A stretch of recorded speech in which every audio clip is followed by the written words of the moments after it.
So you're playing Planet Crafter and you're in the early stages of the game. You're going around gathering supplies and then you find out you need iridium. You gotta have iridium because you need to make a heater. I mean, after all, this planet is really cold. You gotta warm it up a bit, make it look nicer. Apparently, iridium is going to help you with that.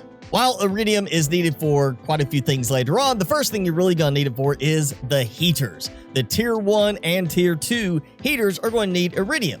So where do you find this spicy red ore?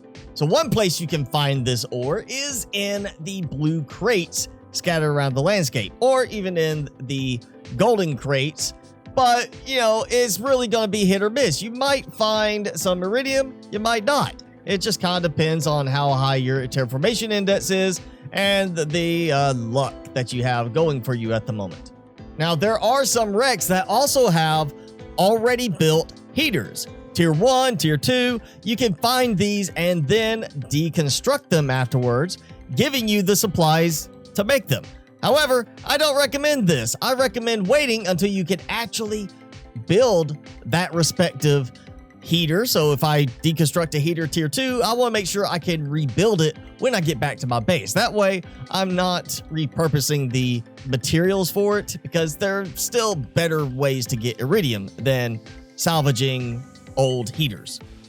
So if you start in the default location, you'll be in the starting valley, which is where everything started from originally. This puts you downhill from one of the first big wrecks you're going to see, and south from the direction you need to go to get to the Iridium Mine. Coming from the starting valley, if you go north or in the direction of the plateau desert area here, you'll find another wreck, and to the left, before you get to the wreck, you will see a cave opening, and it has falling sand above it. This is the Iridium Mine. This is the original place to get iridium, the big place to get iridium. It is the largest cave in terms of height right now in the game. And this cave also has other resources in it. You can find pretty much the regular stuff in here, titanium, cobalt, so on, but you will find iridium glowing nice and red all around the place, as well as the occasional piece of aluminum, which means you could technically put your first ore extractor here and just accept the little bit of aluminum you get out of here until you can, you know, build a second ore extractor in the aluminum fields.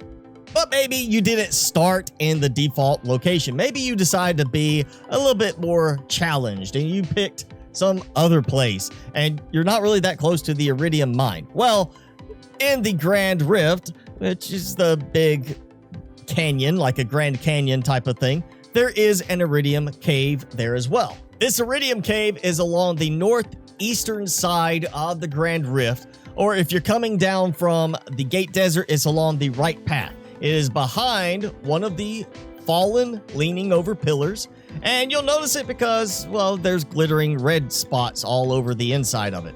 This cave is also mineable, so you can come in here with a tier 1 or tier 2 ore extractor and get some nice amounts of iridium. However, there's no loose materials other than iridium in this cave. I mean, even the container at the back did not give me any iridium in this one. And that just leaves us with the third cave location where you can get iridium, but this is not actually an iridium cave. This is the cave tunnel section that leads from the cracked spires all the way to the wasteland. And initially it will be blocked by ice, which is why it's not the best place to try and come and get iridium at the very beginning.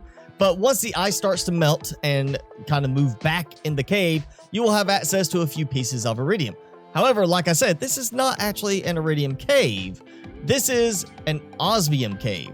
So once the ice has melted far enough back, you'll reach the section of the cave where you can place down ore extractors. And if you place down a tier 1 ore extractor, it will produce iron as the primary item. And if you place down a tier 2 ore extractor, it will produce osmium as the primary item. But even further back, you will still find pieces of iridium as well as some sulfur in the cave. And that leaves us with the last place you can get iridium, which is through the use of meteor storms, namely those you bring down yourself. When you climb up to the top of the launch platform, you're going to have a whole set of meteors.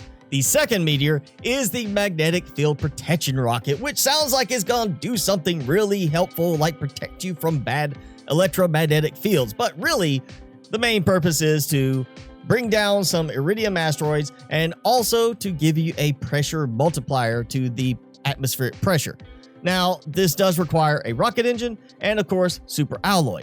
The rocket engine is probably the harder part to get initially in terms of crafting it, but you can use this method. For me, honestly, I would just rather throw in a single or multiple ore extractors into the main Iridium mine and let them just do their thing and generate a whole ton of Iridium that way than really using the rockets as a way to get it. But you can do it that way. I treat the rockets for this case much more useful just for getting the pressure multiplier rather than the Iridium itself. So there you go. That's how you find Iridium in the early part of the game, and especially how you set up for Iridium long term into the end game. And if this video helped you out, then be sure to help me out with a like and a comment below. Let me know how this video helped you out in finding that spicy hot Iridium ore.